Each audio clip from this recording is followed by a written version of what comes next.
This was handled so poorly that even Sepp Blatter came out.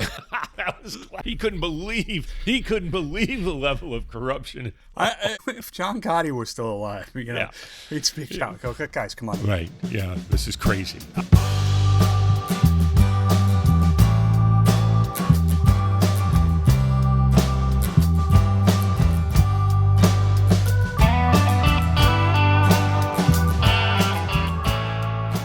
Welcome to Wait, What? Sports Biz Chat with DP and McGhee, the podcast that takes an often irreverent, sometimes cynical, and on occasion, a serious look at the business of sports.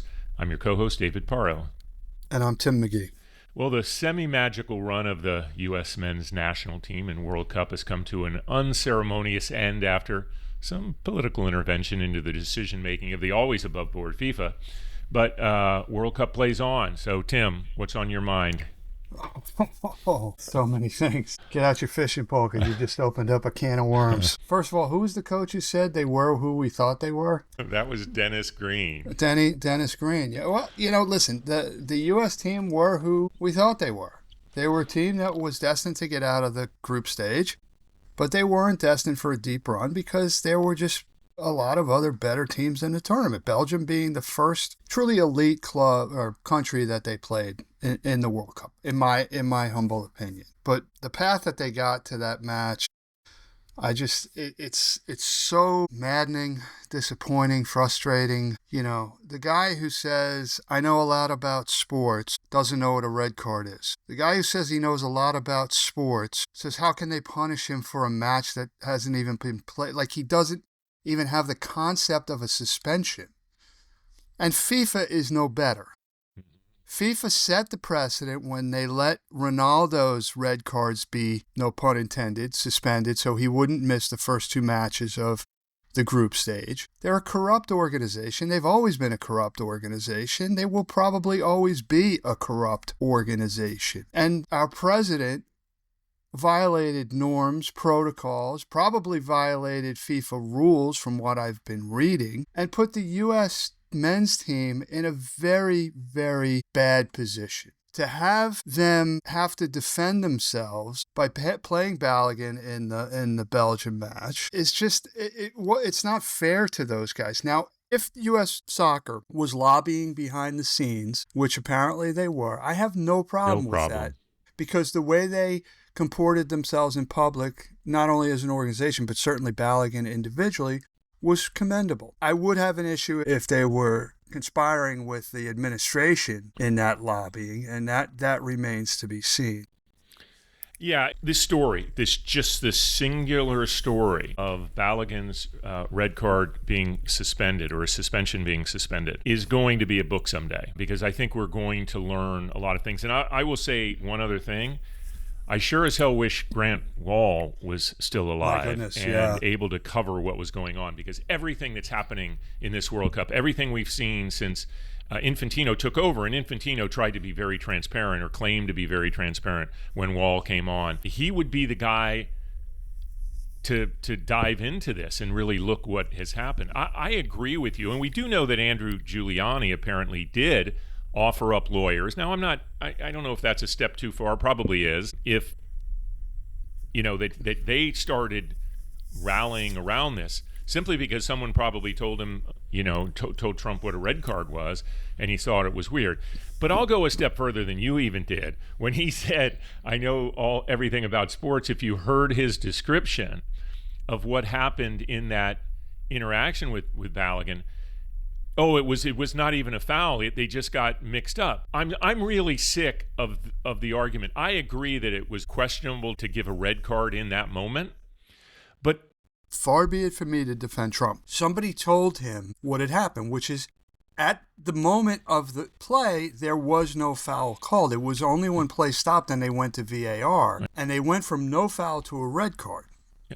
But they're allowed to do that. I mean, that does happen from time to time. But him saying that they just got tangled when clearly there was a cleat to the ankle. I mean, that's visually seen, which is one of those things that can generate a red card. And then the classic, fans that watch soccer every 4 years and are like, it needs intent. It doesn't need intent.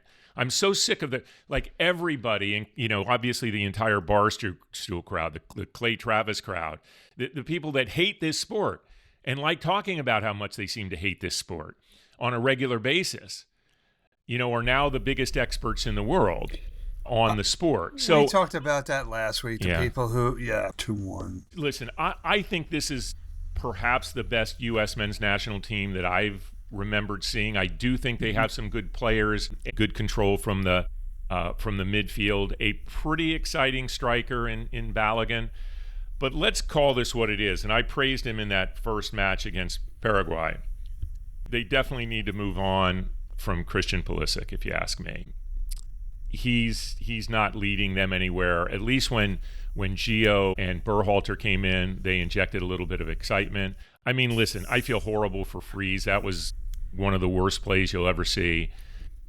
I feel bad for all those fans who had to endure that horrible play. That's painful. As one of my fellow Cornell friends said, figures he's a Harvard guy. That was a high school play. It was bad. It was bad. And keep in mind, and I don't know if they were that confident or maybe he did need rest. Belgium didn't even play their biggest star player. Yeah. De Bruyne didn't play, and the other guy came in. Lukaku didn't play until the very end, and he got the score. Now, and he was going to score one way or another, no matter how little time he played. Right. He's not moving down the field that fast, but man, when he got that ball. Yeah, he's the guy who wanted to see his name in the box score the next day. Yeah. From hell or high water. Right.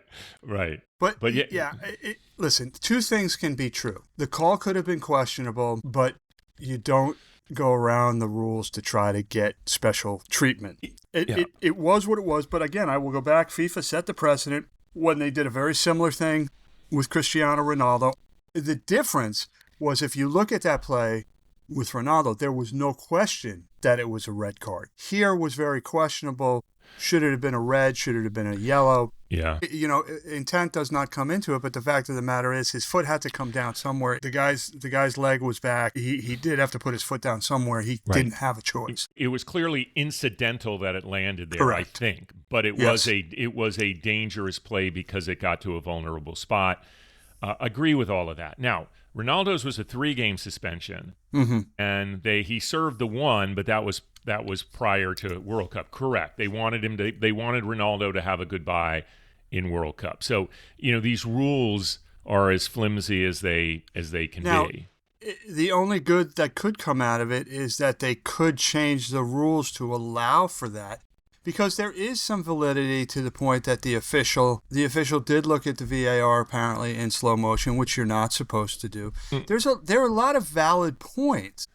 I've heard that's another myth. Okay, yeah, I had they're not allowed heard to that. do anything they want in terms of reviewing it, but they are supposed to look at it definitely look at it in real time speed, of course.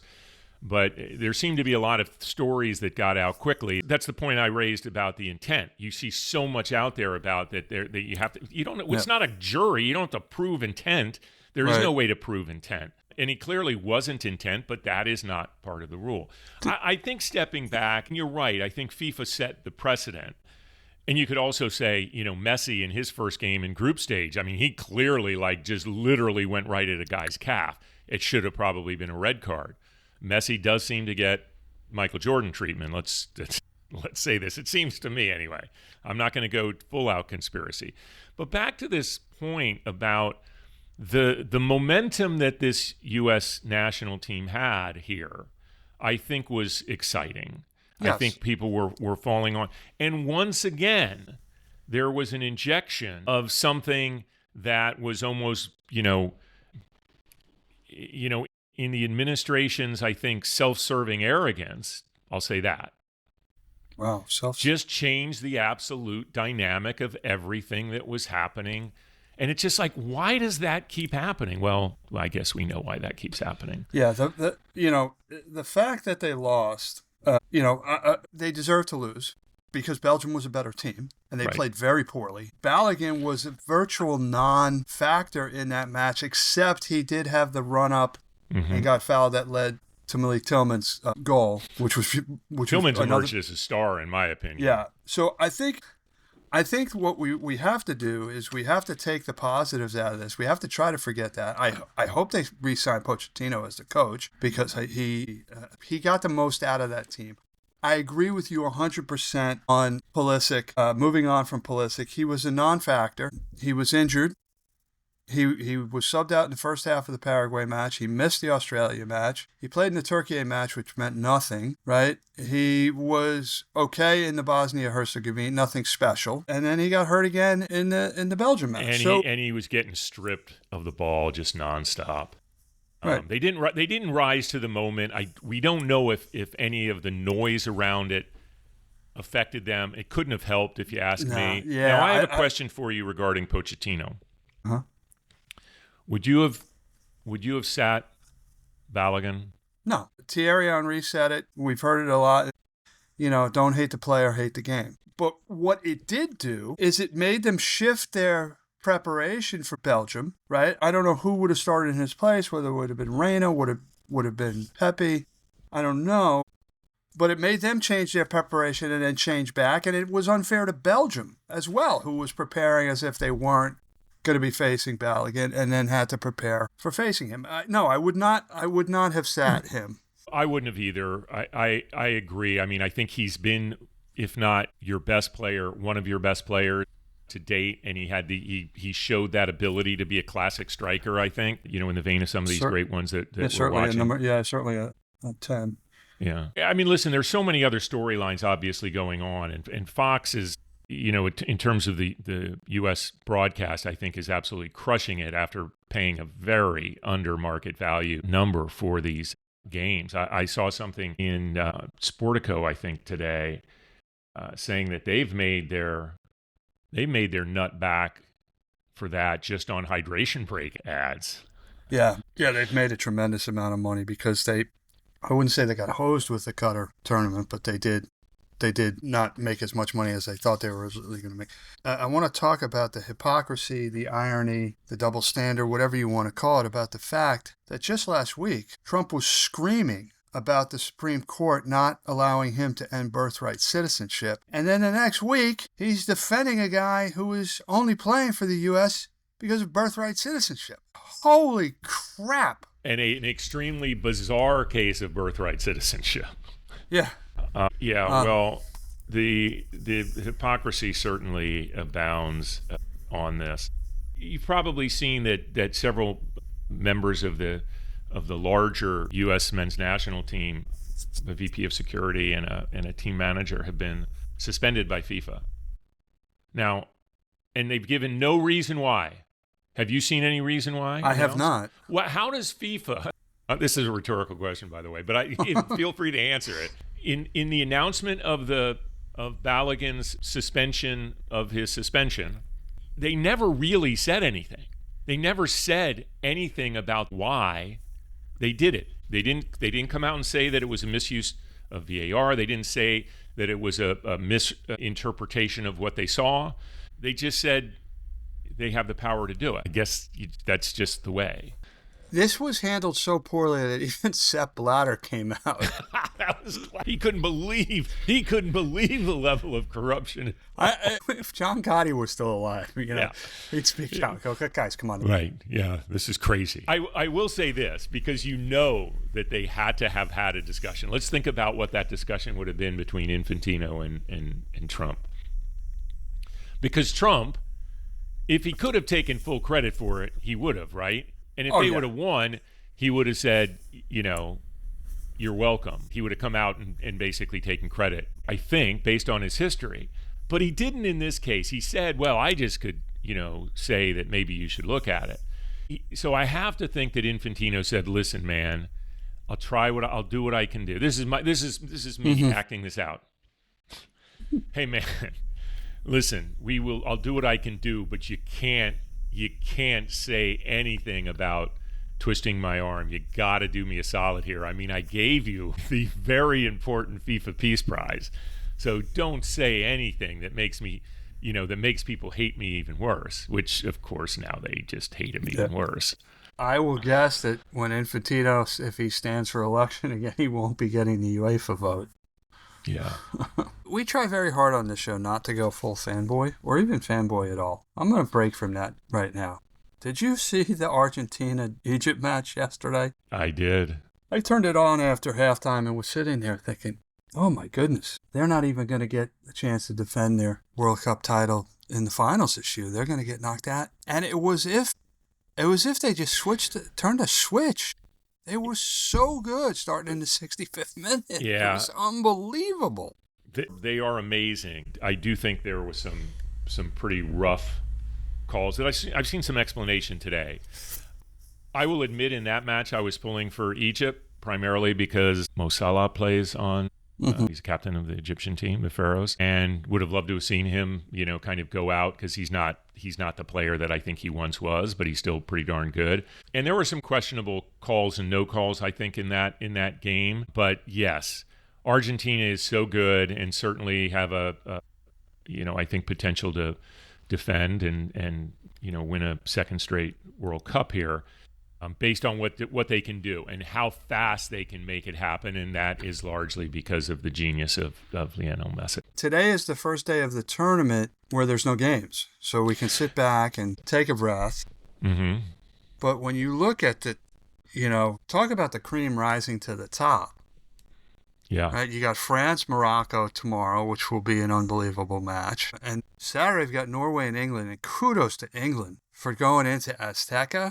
That was amazing. At that altitude, with that amazing fan base. I mean, first of all, and I don't know if you've been to a sporting event in Mexico City, like just the most celebratory, intense sports fans you'll ever see. And to go up against a pretty darn good Mexico team, that was quite impressive. That was a gutsy performance for sure. And there's 3 players right now. Still in the tournament. And forget the number of goals that they score to get the Golden Boot. It's just their impact on the game. And all 3 and this is Mbappe and Haaland and Messi, more so than Kane. I don't know. Don't count Kane out. Kane, but Kane also has, Bellingham's been playing unbelievably for England. And I will say this, France also has, Kane plays on the same team in Bundesliga with 𝘚𝘰𝘃𝗏 from France. I mean, why haven't they won the club championship? That's just because 𝘚𝘰𝘃𝗏's like really freaking good.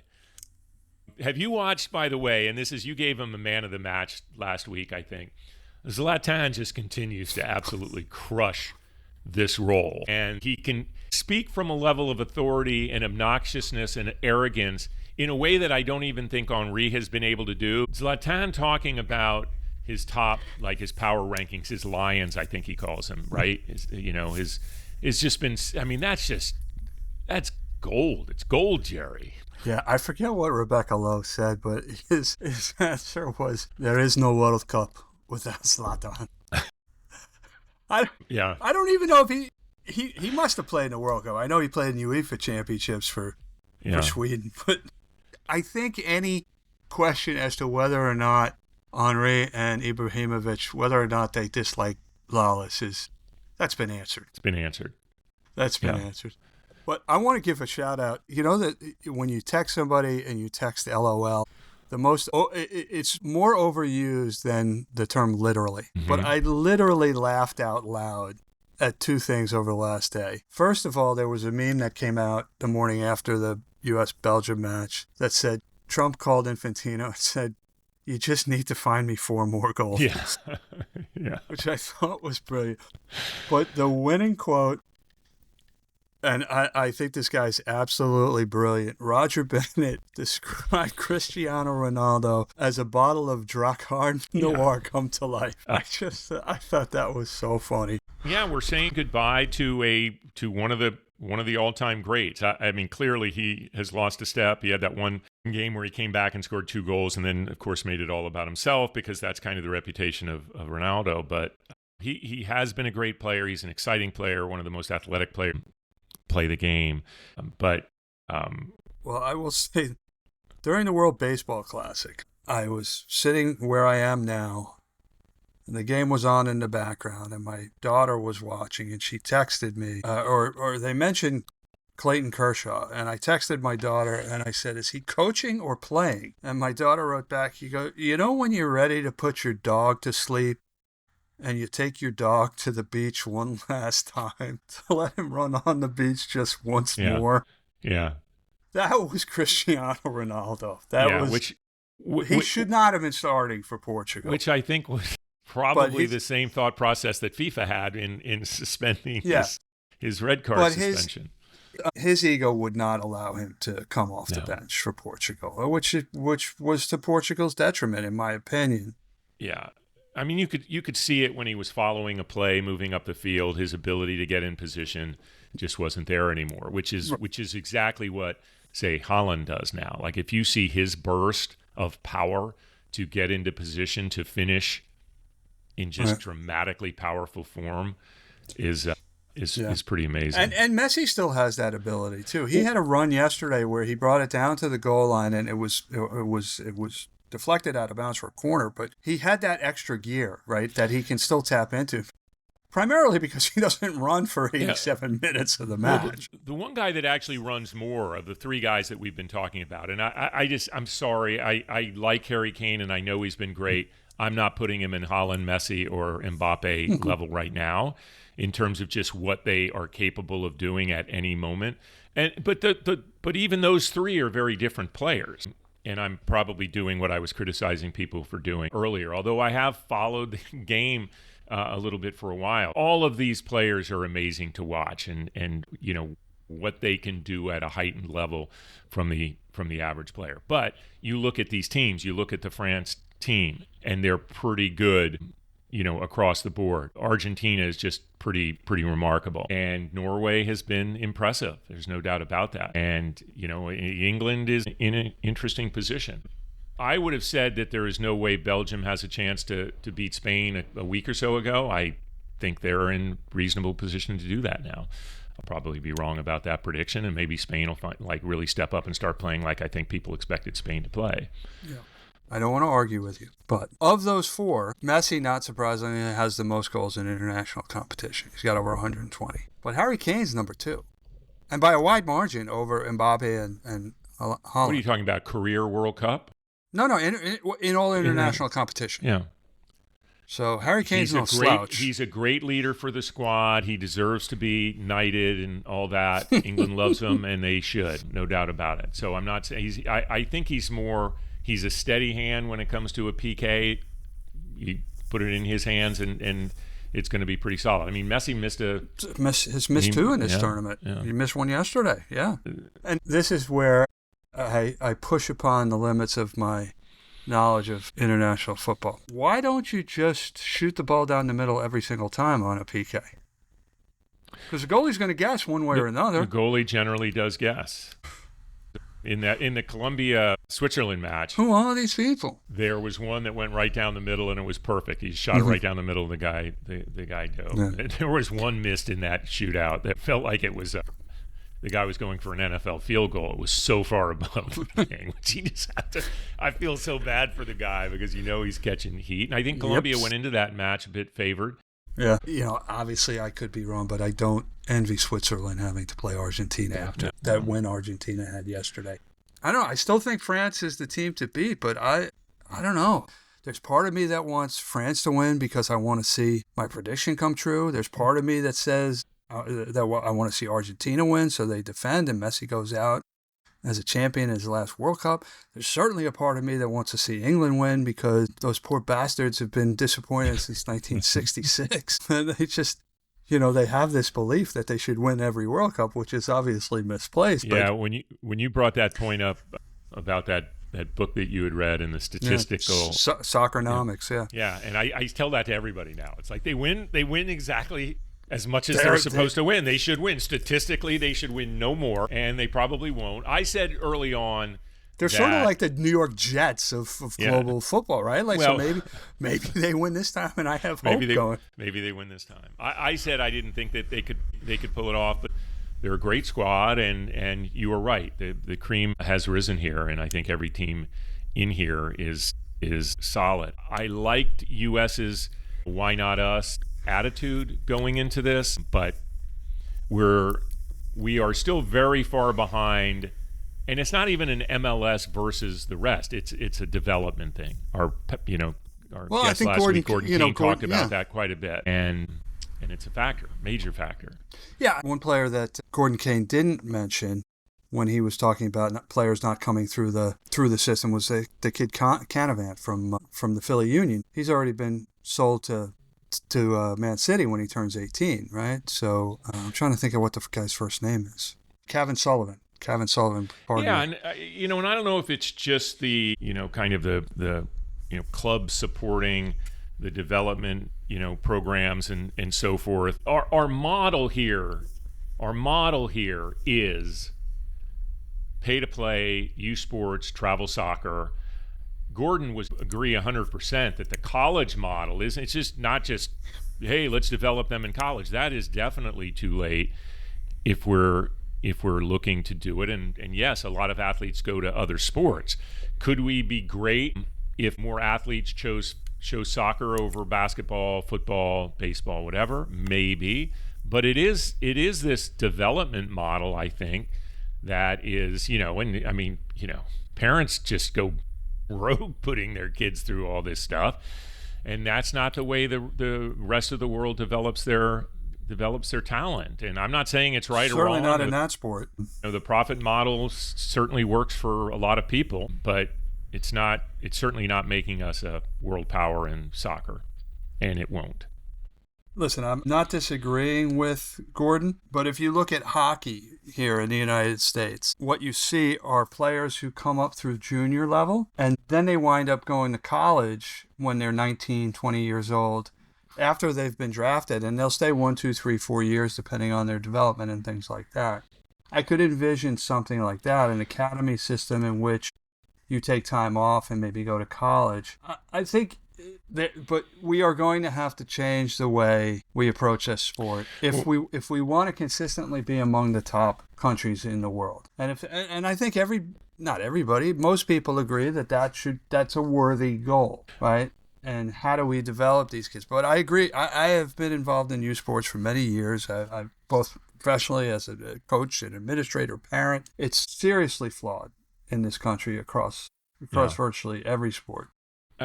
I think the comparison to hockey is an interesting one. I don't think it's a particularly perfect matchup, and the reasons why are this: there's very few countries that have dedicated themselves to hockey.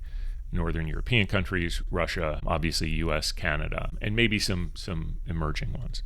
And there's very few states in this country that even develop it. Minnesota is where most of the players are coming from. I will disagree with that because New Jersey has put out several kids who have played top level collegiate hockey. Obviously, the New England states have been the northern states, the Dakotas, Minnesota, Michigan, but you're starting to see top collegiate programs in states like Arizona and Arizona State University. And so I don't know if you'll see continued expansion at that level, but it's not as provincial as it once was. It's certainly growing, and you're right about New Jersey. New Jersey also has had historically good youth program. There's accessibility to the sport across that, and that's been the case. High schools play hockey in New Jersey. Many, yeah. Public high schools, and that's kind of cool. And so I do agree with you. But the comparison is more about just the absolute global nature of football versus hockey. But if we want to, as a country, if we want to develop our men's programs, because the women's programs are already there, right? But if we want to develop the men's program into a team that can compete in international competitions and have a realistic chance of winning on a consistent basis, then what goes on in the rest of the world can be used as a model, but otherwise it's sort of irrelevant, right? It's how are we going to change the soccer system here in the U.S. And that academy system has proven to work. Messi was discovered by Barcelona when he was 13. 13, yeah. Gordon mentioned that last week, right? So Kevin Sullivan was discovered by Man City when he was 13. We have to be able to identify those players, number one, at that age, And number two, give them the opportunity to develop so that we have a pipeline of players. So we both agree, and I'm sure there are people who disagree with us, but we both agree that the U.S. should look to move on from Christian Pulisic. Who's the next Christian Pulisic? I don't know. Is he out there? Maybe. I'm not saying I don't know if he's out there or not. I don't know because of my lack of knowledge of the depth of American soccer players. Well, I don't know what the system should be. And I'm not saying that we absolutely mirror a European model. I don't think that would probably work here based on the way our economies work, how our states work, and things like that. I think your point that was very interesting there is that the only thing that matters is do we identify it as an objective, or can U.S. soccer make that an important objective coming out of World Cup? And again, another reason why I think the unceremonious ending of this, including the intervention, ended up putting a damper on generating that enthusiasm. Because that's another thing I want to talk about in a second. Is there a system that works within the American system in general with the objective placed on that, yes, we want to be competitive in this sport and we need to develop the talent? Or are we going to come out of World Cup and not care again for a while, and it's just going to kind of be the same old thing? And this brings up a point. I wanted to get your thoughts on this. Has Fox played it right leading up to this moment? Or did they go over Lee, Homer? You had to go a little Homer. I get it. You had to definitely go Homer. But now the U.S. is out. And call me a bad American maybe here.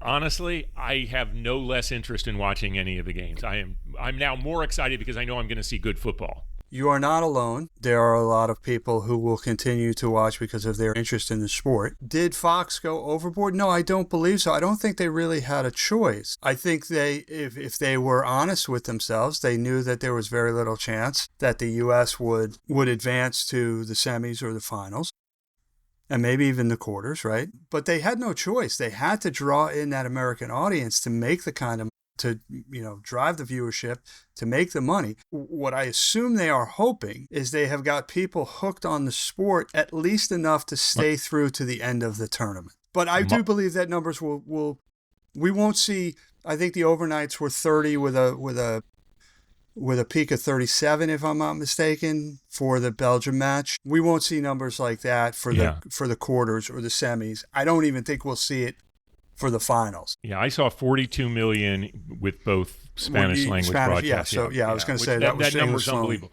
My point is that I don't think they did a good enough job creating a soft landing for that audience, and I think they had a chance to do that, meaning promoting the idea. I heard like one comment at the end saying, "Remember, there's a lot of great football left." Yes, I did hear that. I'm like, come on, man. So we'll see. That it's going to be interesting to see. Of course, there will be drop off, and we're not going to see those numbers if Argentina, say, is back in the final, which I think would probably be the biggest draw at this point. Maybe England. That would be pretty massive here. And I think England and Argentina are on the opposite side of the bracket, so they could. But I thought that was an interesting observation, and I think it will be very instructive to how these things are done in the future. I mean, Fox, maybe more than another, broadcast outlet, went even more in on that with the way some of the announcers. But listen, overall, it's not a knock on Fox, because I actually think, for the most part, there are a couple of these broadcast teams that I just think are off to chart great. Yeah, no, I think I have not been disappointed with any broadcasting team. Let's make it interesting. If Argentina does happen to play England in the finals, the winner gets the Falklands. But to go back to your earlier point, I think if the U.S. has an objective to be an elite national team on a consistent basis, we are a lot closer to achieving that objective now than we were 4 years ago coming out of Qatar. We were certainly much closer than we are coming out of 2018, where we didn't even make the tournament. So there is a building block, and we've got some great young players, right? Sebastian Berhalter, I think, is a really steady player. Gio Reyna, I do find it fascinating that those guys play together. I still find that it's amazing. It's amazing. Find that. I guess they got to leave that outside off the field, but Tillman, Balogun, you got you're going to have to replace Reams as a defender. He's 37, 38 years old. Yeah, I think that 37th year prevented him from getting that leg up quickly enough to knock that ball down. I felt horrible for him too. I mean, not that it was his fault, but we've all been there, right? Right. Just the body didn't do what you thought it was going to do. The mind was willing, but the body was weak. Yeah. Couple more things. Let me say there are a couple things that I would love to shout about. I don't know if we can get to them, but I am completely annoyed at myself for not mentioning as one of the things I'm looking for last week was the Nathan's famous 4th of July hot dog eating contest from Coney Island here in New York. I love this event. I didn't get to see it this weekend.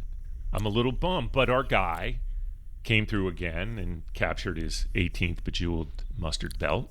What, Joey 66? Chestnut. But it's not a record, so I was a little disappointed in that. But I have to say, I have a new hero.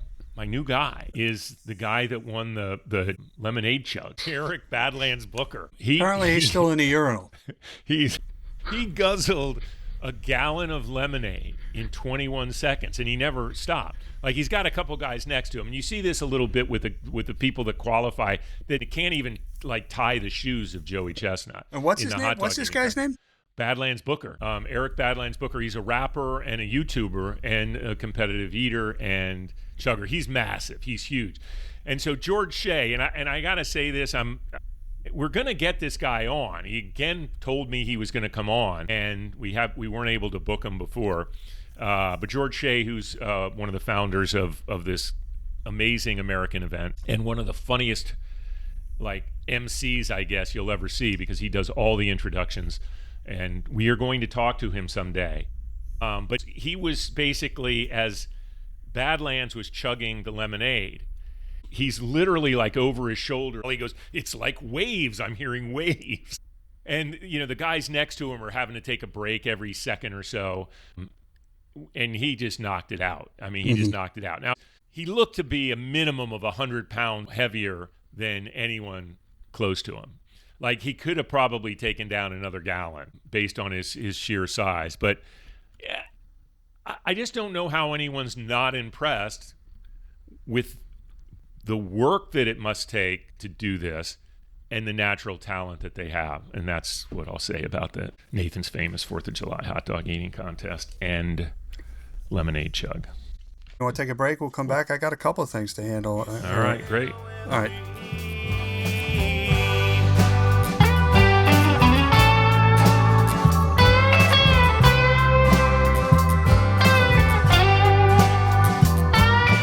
We are back. Great discussion, David, about World Cup. I think there's so much to cover. We could have done another hour on it. What I find fascinating about the World Cup is that there's so much other stuff going on in the world of sports that, while not being ignored, is certainly not getting the coverage that it would get here in the United States during other years. Tour de France, Wimbledon, as we sit here today, Coco Gauff has made it through the semifinals, beating 𝘚𝘰𝘃𝗲𝗏𝗏. We've got Major League Baseball all over the place. Mike Trout voted a starter on the All-Star team, which is really nice to see after all his injury-plagued seasons. What do you got on your mind? Yeah, a couple shout outs. One is, we haven't talked about him yet, but Jameis Winston is playing kind of the Snoop Dogg role from the Olympics, and I think he's doing a great job. I mean, he has been with several clubs in the NFL, but I think he's going to have a good future in front of him on this. He's been a blast. He's a huge soccer fan, and he's just bringing the joy, which is exactly what was needed. And I think all of the things that we've talked about the joyful side of this event, I think Jameis Winston is embodying. So I love it when they go to him or picking up some of the clips that he does. I agree with him, and unlike Snoop Dogg, Jameis Winston can step into a studio show about American football and speak, quite well and be insightful and entertaining and things like that. So I agree, he's got a great future. Another shout out to Mauricio Pochettino's shirt. The first time I saw it during the first match, I wrote to someone, I'm like, what is he in is he in a Seattle grunge band? I thought he was getting ready to do haircuts. He had his scissors in one pocket. He had his clippers in the other. It's like that bit from Fast Times at Ridgemont High. Was it did the teacher have one suit or 50 of the same one? And he wore it every day. But apparently it's a Boss shirt, and they're selling like crazy. I have one other thing. Am I the only one that thinks this guy looks like Steve Miller, around like an Eagle stage? Okay, good. Yes. All right. It's unbelievable. The great Steve Miller. Thank you. I thought that reference was even too obscure for you, and that's why I didn't bring it up. No, nice. Oh, yeah, abracadabra. Well, yeah, around that time. But Fly Like an Eagle was one of my favorite albums back in the day. Another quick shout out, Chicagoland Speedway. It was it was actually a client of mine for a number of years, and they were outright acquired by ISC, then NASCAR. Now they ran what was the 4th of July weekend NASCAR race that had been the street race in Chicago out at this Joliet track, which hadn't hosted a NASCAR race in some years. Brought back some great memories of working with Matt Alexander and Bob Welch and Scott Paddock and Scott Howard and Lori Malloy and a number of other people that were just Mayor Ravitch. It was a great client and great people to work with, and brought back great memories. So it was nice to see NASCAR running there. The other thing, and my last thing that I am looking forward to, well, I'm going to say Wimbledon. I think it might be finally nice to watch Wimbledon, although I did catch a little of the 𝘠𝘶𝘃𝗏𝗴 match yesterday, which was exciting to see two really top flight Americans playing at that point of the tournament. Back to World Cup for a second. It does look like a lot of lawmakers across Europe are banding together to try to get Infantino removed. Again, it would be great time for a guy like Grant Wall to really be driving in. But and we mentioned Grant Wall earlier. I want to say he somewhat mysteriously died while covering Qatar World Cup in 2022. It was just very, very sad, because it was a guy that dedicated much of his journalistic life to this sport when a lot of other American journalists and sports writers weren't. And man, he would be a voice that would be really, really great to have going right now. What about you? I don't have any shout outs because I don't care about people. You have some more shut ups? No. I like that feature. What I'm looking forward to seeing is, I had a conversation with a woman who was on the Canadian equivalent of the USTA. She was on the board of the Canadian equivalent of the USTA a few years ago. And we were talking about your and I favorite racket sport, pickleball. And she said at the time that she said, wait till paddle comes to the United States, because it's big everywhere else in the world except North America. Mm-hmm.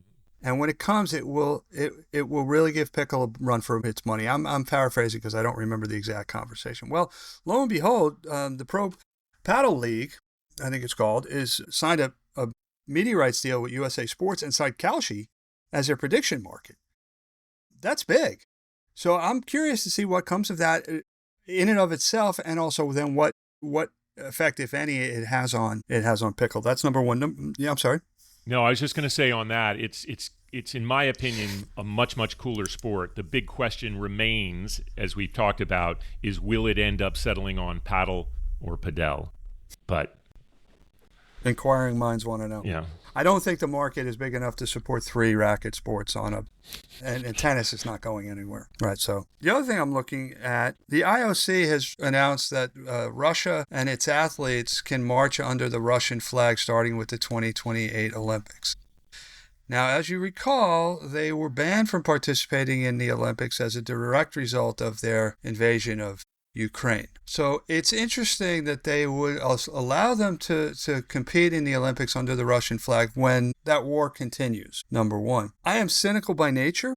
How is what the United States did in Iran different from what... Now, there were no boots on the ground in Iran, so that answers part of my question. But my point is, did the IOC foresee, as leading into Los Angeles, protests against the United States being able to compete under the American flag, given our situation with Iran? That I would like to know if that had anything to do with the decision about Russia. Interesting thought on that.